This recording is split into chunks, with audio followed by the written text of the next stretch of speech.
ہمارے بزرگوں کی بہت محنت ہے.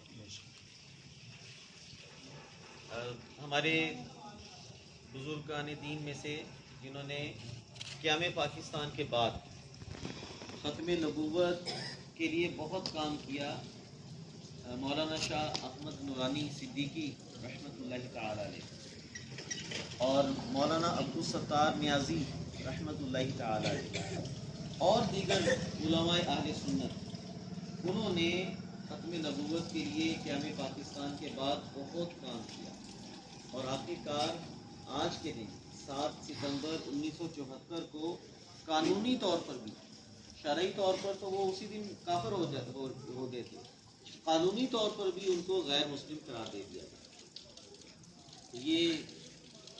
یہ بات ہمیشہ یاد رکھیے کہ عقیدہ ختم نبوت کوئی معمولی اہمیت کا عقیدہ نہیں ہے، بلکہ یہ ضروریات دین میں سے ہے. یعنی اسلام میں جو اہمیت عقیدہ توحید کی ہے، وہی اہمیت عقیدہ ختم نبوت کی ہے. جس طرح اللہ تبارک و تعالیٰ کو ایک ماننا ضروری ہے مسلمان ہونے کے لیے، اسی طرح نبی کریم صلی اللہ تعالی علیہ وآلہ وسلم کو اللہ پاک کا آخری نبی، سب سے آخری نبی ماننا یہ ضروری ہے. مسلمان ہونے کے لیے جس طرح لا الہ الا اللہ کا اقرار کرنا ضروری ہے، اسی طرح پیارے نبی رسول ہاشمی صلی اللہ تعالی علیہ وآلہ وسلم کو آخری نبی ماننا بھی ضروری ہے.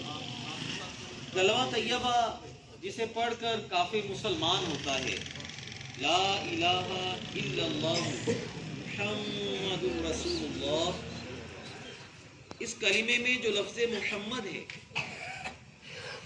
اس سے مراد کوئی اور نہیں بلکہ وہ محبوب خدا صلی اللہ تعالی علیہ وآلہ وسلم مراد ہے، جن کے سر رب کائنات نے خاتم النبیین کا تاج سجایا ہے.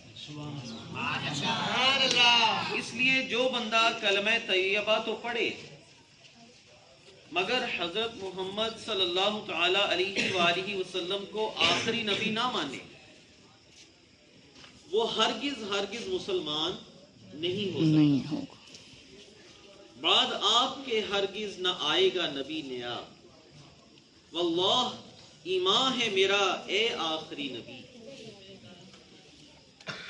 محمد مصطفیٰ سب سے آخری نبی، عقیدہ سب صحابہ کا سب سے آخری نبی، عقیدہ اہل بیت کا سب سے آخری نبی، نظریہ غوث کا سب سے آخری نبی، اولیاء کا نظریہ سب سے آخری نبی، اے رضا کا نظریہ سب سے آخری نبی، نظریہ عطار کا سب سے آخری نبی. پیارے اسلام بھائیو، تاریخ گواہ ہے، جس نے بھی پیارے آقا مکی مدنی مصطفیٰ صلی اللہ تعالی علیہ وآلہ وسلم کی ختم نبوت کا انکار کیا اور اس پر ڈاکہ ڈالنے کی کوشش کی، اس کا انجام نہایت عبرتناک ہوا. آخرت میں اس کے لیے جو ذلت ہے وہ تو ہے، اللہ پاک ایسوں کو دنیا میں بھی ذلیل و رسوا کر دیتا ہے. چنانچہ 2 واقعات میں سناتا ہوں. ڈیرہ غازی خان، سچے واقعات ہیں. ڈیرہ غازی خان کے ایک قصبے الہ آباد میں ایک گستاخ اور منہ پھٹ شخص رہتا تھا، جو نہ صرف ختم نبوت کا انکار کرتا تھا بلکہ جہاں موقع ملتا اپنے غلط عقیدے کی تبلیغ کرنا بھی شروع کر دیتا. انسان کچھ بھی کرے آخر موت تو آنی ہی ہے، بے شک خدا کو منہ تو دکھانا ہی ہے. اس بدبخت کی بھی موت آئی. ایک دن یہ اسی طرح عقیدہ ختم نبوت سے متعلق بک بک کر مر گیا. جو لوگ اس کے ہم خیال تھے، اسی کے جیسے عقیدہ رکھتے تھے، انہوں نے اس گستاخ کو مسلمانوں کے قبرستان میں دفن کرنے کا خفیہ پروگرام بنایا، لیکن یہ خبر مسلمانوں تک پہنچ گئی۔ مسلمانوں نے علاقے کی پولیس سے رابطہ کیا اور اسے مسلمانوں کے قبرستان میں دفن ہونے سے روک دیا۔ چنانچہ اس گستاخ کو الگ زمین میں ہی دفن کیا گیا۔ جیسے ہی اسے قبر میں اتارا گیا، لوگ ابھی واپس پلٹے ہی تھے کہ قبر میں آگ بھڑک اٹھی۔ اس کی قبر سے اٹھتے ہوئے آگ کے شعلے 3 دن تک نظر آتے رہے۔ لوگ اسے دیکھ کر عبرت لیتے رہے۔ آخر 3 دن کے بعد قبر پھٹ گئی اور وہاں ایک بہت بڑا گڑھا بن گیا۔ خبر پھیل گئی اور لوگ دور دور سے اس عبرتناک منظر کو دیکھنے آتے رہے۔ آخر اس گڑھے کو پتھروں سے بھر دیا گیا۔ مٹ گئے مٹتے ہیں، مٹ جائیں گے عادات تیرے، نہ مٹا ہے نہ مٹے گا کبھی۔ وہی دھوم ان کی ہے ماشاء اللہ، مٹ گئے آپ مٹانے والے۔ صلو علی الحبیب صلی اللہ علیہ وعلی آلہ وصحبہ وبارک۔ دوسرا عبرتناک واقعہ تونسا شریف کا واقعہ ہے۔ ایک بڑا امیر کبیر قادیانی تھا۔ قادیانی اس کو کہتے ہیں جو مرزا غلام احمد قادیانی کو نبی نہیں مانتے، نبی مانتے ہیں۔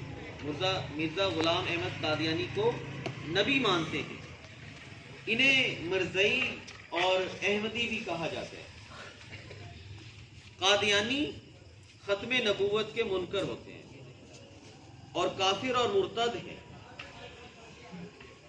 جب یہ قادیانی مڑا تو قادیانیوں نے اسے مسلمانوں کی مسجد کے صحن میں، یعنی جہاں پر نماز پڑھتے ہیں اس کی جگہ سے ہٹ کر مسجد کی 4 دیواری کے اندر اس کو دفن کر دیا۔ مسلمانوں کو اس پر بڑی غیرت آئی کہ ایک قادیانی جو تاجدار ختم نبوت کا منکر ہوا، اللہ و رسول کا گستاخ ہو، اسے مسلمانوں کی مسجد کی 4 دیواری کے اندر دفن کر دیا جائے۔ چنانچہ حکومتی اداروں سے رابطہ کیا گیا اور مطالبہ کیا گیا کہ اس مرتد کو مسجد سے فوراً نکالا جائے۔ کافی محنتوں سے، کچہری سے، عدالت سے حکم جاری کر دیا کہ اسے مسجد سے نکال کر کہیں اور دفن کیا جائے۔ اب اس کی قبر کھولی گئی۔ اللہ اللہ، جیسے ہی اس بد انجام کی قبر کھلی، بدبو کا ایسا ایک طوفان اٹھا، پورے علاقے میں پھیل گیا۔ اتنی شدید بدبو تھی کہ لوگوں کے سر چکرا گئے اور آنکھوں سے پانی نکل آیا۔ لوگ جو دیکھنے کے لیے اکٹھے ہوئے تھے وہ ان میں بھگدڑ مچ گئی، اتنی شدید بدبو تھی۔ اتنا انتہائی غلیظ اور کٹا پھٹا لاشا جب قبر سے نکالا گیا تو قبر کھودنے والے بھی کانپ گئے۔ خیر جوں توں کر کے گندے لاشے کو نکال کر قادیانیوں کے حوالے کر دیا گیا۔ اب قادیانیوں نے اسے اپنے کسی گھر کے صحن میں دفن کر دیا۔ اس سے نکلنے والی بدبو ابھی بھی پھیل رہی تھی۔ چند ہی دنوں میں گھر میں ایسا تعفن پھیلا کہ گھر میں رہنا مشکل ہو گیا۔ آخر قادیانیوں نے تنگ آ کر اسے وہاں سے بھی نکالا اور دور کہیں کھیتوں میں دفن کر دیا۔ آنکھوں دیکھا حال جاننے والے کہتے ہیں جب دوسری مرتبہ اس منکر ختم نبوت کو نکالا گیا تو اس سے نکلنے والی بدبو کئی میل دور تک پھیل گئی اور لوگ کئی دنوں تک اس بدبو کو محسوس کرتے رہے۔ اس عبرتناک واقعہ کو دیکھ کر کئی قادیانی مسلمان ہو گئے۔ جس میں کچھ مردے کے خاندان والوں میں سے بھی تھے.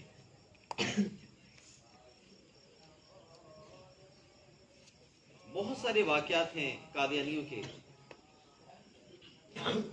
یاد رکھیے کہ قادیانی ختم نبوت کے انکاری ہیں. مرزا غلام احمد کو نبی مانتے ہیں، قرآن کریم کے بھی منکر ہیں، حدیثوں کے بھی منکر ہیں. بہت سارے انبیاء کرام اور بالخصوص ہمارے آقا و مولا مکی مدنی مصطفیٰ صلی اللہ تعالی علیہ وآلہ وسلم کے سخت ترین گستاخ. یہ بدبخت مسلمانوں کو ورگلانے کے لیے بہت ہتھ کنڈے استعمال کرتے ہیں. ایک رپورٹ کے مطابق اس وقت دنیا میں اسلام اور مسلمانوں کے خلاف جو لابی سب سے زیادہ کام کر رہی ہے وہ قادیانی ہے. یہ بد انجام میڈیکل کی سہولیات فراہم کرتے ہیں، مفت علاج کرتے ہیں، کھانا پینا مہیا کرتے ہیں، رفاہ عامہ کے کام کرتے ہیں، لوگوں کو کاروبار کرواتے ہیں. یوں دنیاوی لالچ دے کر لوگوں کی غربت کا ناجائز فائدہ اٹھا کر بیچارے بھولے بھالے مسلمانوں کو پھنساتے اور آہستہ آہستہ انہیں قادیانی بنا لیتے ہیں.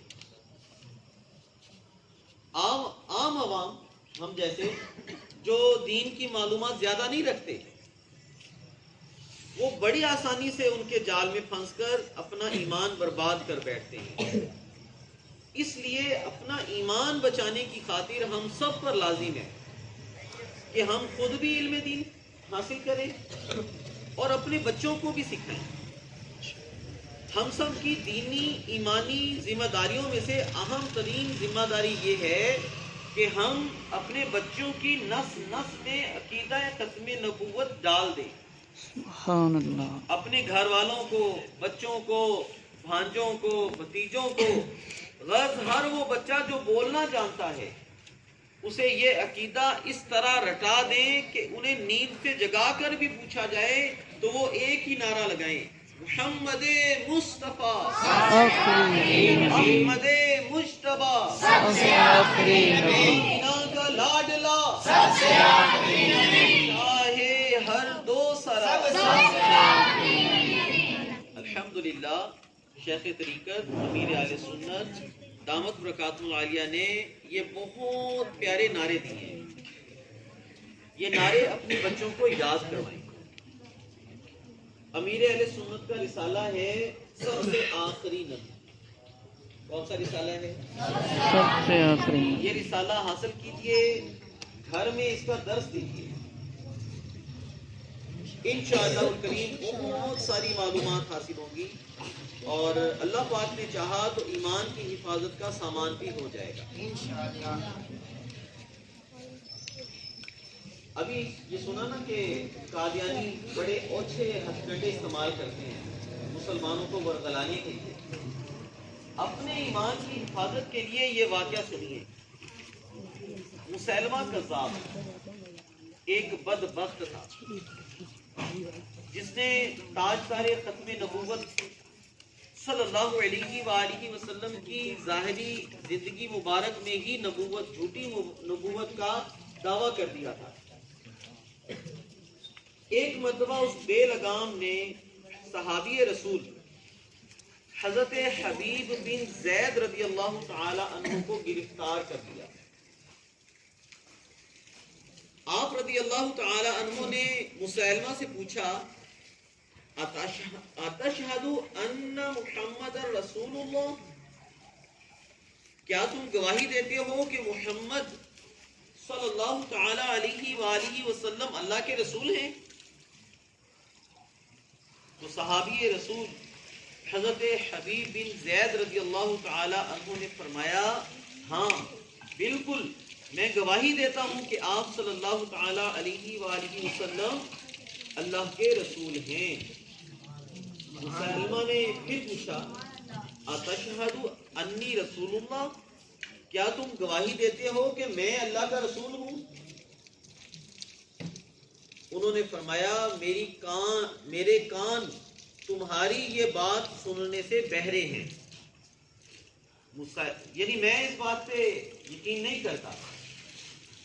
مسلمہ کو یہ سن کر غصہ آیا، چنانچہ اس کے حکم پر آپ کا ایک بازو کاٹ دیا گیا۔ مسلمہ نے اپنا سوال دہرایا، اتشہد ان محمد رسول اللہ صلی اللہ تعالی علیہ وآلہ وسلم، کیا تم گواہی دیتے ہو کہ محمد صلی اللہ علیہ وآلہ وسلم اللہ کے رسول ہیں؟ فرمایا ہاں بالکل میں گواہی دیتا ہوں کہ آپ صلی اللہ علیہ وآلہ وسلم اللہ کے رسول ہیں۔ پھر پوچھا اتشہد انی رسول اللہ، کیا تم گواہی دیتے ہو کہ میں اللہ کا رسول ہوں؟ فرمایا میرے کان تمہاری یہ بات سننے سے بہرے ہیں، یعنی تم تو یہ کہتے ہو نا کہ میں اپنے دل میں اس بات کی گواہی دوں، تو یہ اس بات کی گواہی میرا دل تو کیا دے گا، میرے کان بھی نہیں اس کی گواہی دیتے، میرے کان میں تمہاری یہ بات ہی نہیں پہنچ سکتی۔ اب آپ کا دوسرا بازو بھی کاٹ دیا گیا۔ مسلمہ نے پھر اپنے سوال دہرائے، اب بھی آپ نے یہی جواب دیے، چنانچہ آپ کی ایک ٹانگ بھی کاٹ دی گئی۔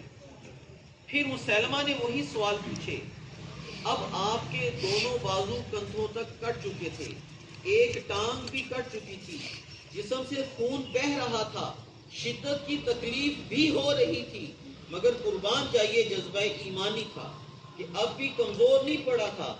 آپ نے پوری جرت کے ساتھ اب بھی وہی جواب دہرائے۔ اب آپ کی دوسری ٹانگ بھی کاٹ دی گئی۔ ایک روایت میں ہے بالآخر مسیلمہ کذاب نے آپ کو آگ میں ڈالوا کر شہید کر دیا۔ آپ آخری دم تک یہی کہتے رہے، میں محمد صلی اللہ تعالی علیہ وآلہ وسلم کو اللہ کا رسول مانتا ہوں، مگر اے مسلمہ تم اللہ کے رسول ہو، یہ بات سننے سے میرے کان بہرے ہیں۔ سبحان اللہ، یہ ہے جذبہ ایمانی۔ اللہ پاک ہمیں بھی ایسا جذبہ نصیب فرمائے۔ قادیانی ہتھ کنڈے ڈالتے ہیں، طرح طرح کی باتیں کرتے ہیں، کر کے الٹی پلٹی دلیلیں دے کر بیچارے کم علم مسلمانوں کو ورغلانے کی کوششیں کرتے ہیں، ایمان پر ڈاکے ڈالتے ہیں۔ ان کے اس فتنے سے بچنے کا ایک ہی واحد طریقہ ہے، وہی جو حضرت حبیب بن زید رضی اللہ تعالی عنہ نے اپنایا۔ آپ نے صاف صاف فرما دیا، اے مسلمہ تم نبی نہیں ہو، میرے کان یہ بات سننے سے بہرے ہیں۔ یعنی یہ بات 100% فائنل ہے کہ محمد صلی اللہ علیہ وآلہ وسلم آخری نبی ہیں، بس اس کے بعد مجھے کوئی اور بات سننی ہی نہیں ہے۔ صلو علی الحبیب صلی اللہ تعالی علی محمد صلی اللہ وعلی علیہ آلہ وسلم۔ وصحبہ وبارک وسلم۔ آج کا جو بیان ہوا یہ اعلیٰ حضرت اور عقیدہ ختم نبوت، کہ اعلیٰ حضرت نے عقیدہ ختم نبوت کی پہرے داری کیسے کی، وہ اس کا بیان ہوا تھا۔ تو یہ جو ماہ صفر المظفر ہے، اس کی 25 تاریخ کو، یعنی ابھی جو پیر شریف آ رہا ہے، آج جمعرات ہے، کل جمعہ، ہفتہ اتوار اور پھر پیر شریف کو عشاء کی نماز کے بعد جامعہ غوثیہ موتی مسجد میں انشاءاللہ القدیم عرس اعلیٰ حضرت کا اجتماع ہوگا۔ پیر شریف کو 25 صفر المظفر ہے، اور 25 صفر المظفر اعلیٰ حضرت امام اہل سنت مجدد دین و ملت شاہ امام احمد رضا خان علیہ رحمت الرحمان کا عرس ہوتا ہے۔ سبحان اللہ۔ تو آپ تمام دوست احباب کو دعوت ہے کہ عشاء کی نماز یہ ہمارا اجتماع تو ہفتہ مغرب کا عشاء ہوتا ہے نا، وہ جو اجتماع ہوگا وہ عشاء کی نماز کے بعد ہوگا. کہاں پر ہوگا؟ یہاں پر نہیں بلکہ جامعہ غوثیہ موتی مسجد جو ہماری بازار میں مین بازار میں جو مسجد ہے وہاں پر یہ سنتوں بھرا اجتماع ہوگا. تو آپ سب کو دعوت ہے عشاء کی نماز وہاں ادا انشاءاللہ. اور انشاءاللہ وہاں پر عرس اعلیٰ حضرت کا فیض بھی حاصل کریں گے اور ساتھ میں استقبال ماہ میلاد بھی کریں گے. سبحان اللہ. اگلا آنے والا مہینہ کون سا ہے؟ ربیع الاول شریف، میلاد شریف کا مہینہ. انشاءاللہ الکریم 25 صفر المظفر کو عرس اعلیٰ حضرت بھی ہوگا اور استقبال ماہ میلاد بھی ہوگا. اور ماہ میلاد نبی کریم صلی اللہ تعالی علیہ وآلہ وسلم کے میلاد شریف کی بابرکت ساعتیں امیر اہل سنت، امیر دعوت اسلامی کے ساتھ گزارنے کے خواہش مند اسلامی بھائیوں کے لیے خوشخبری. سبحان اللہ. 17 ستمبر کو فیصل آباد سے ایک خصوصی ٹرین باب المدینہ کراچی کے لیے روانہ ہو رہی ہے. یہ انشاءاللہ العزیز 12 دن کے لیے اسلامی بھائی وہیں پر امیر اہل سنت دامت برکاتہ العالیہ کے پاس ہی ٹھہریں گے. اور ایک طرف کا جو کرایہ ہے وہ 3000 ہے. آنے جانے کا کرایہ پھر کتنا ہو گیا؟ 6000. اور ساتھ میں 1000-2000 جو ہے وہ چائے پانی پینے کے ہوں. کھانا وہاں پر، رہائش اور کھانا وہاں پر فیس یعنی دیا جائے گا.